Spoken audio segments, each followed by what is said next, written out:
ભારતીય જનતા પાર્ટીના પ્રથમ મુખ્યમંત્રી, શું એમનું યોગદાન ફક્ત એક સન્માન આપી અને ભૂલી જવાનું છે કે કેમ? એવી કઈ પાર્ટીના કયા નેતાઓએ જેમનું જીવનના 93 વર્ષમાંથી 75 થી 80 વર્ષ એમના રાજ્યના વિકાસ, એમની પાર્ટીના વિચારોને મજબૂત કરી અને આગળ ધપાવવાનો પ્રયાસ કર્યો? એવા કયા નેતાઓ જે હતા અને છે?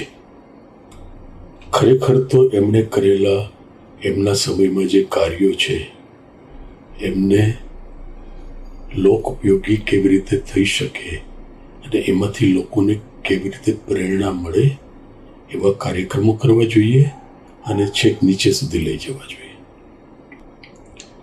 કેશુભાઈનો જન્મ રાજકોટમાં થયેલો અને એમનું સંપૂર્ણપણે રાજકારણ રાજકોટથી શરૂ થયેલું, એટલે રાજકોટનું જે હીરાસર એરપોર્ટ છે એનું નામકરણ કેશુભાઈના નામે કરવું જોઈએ એવી લાગણી છે. અમારી તમામ માહિતીથી અપડેટ રહેવા માટે જોડાયેલા રહો S9 ન્યૂઝ સાથે.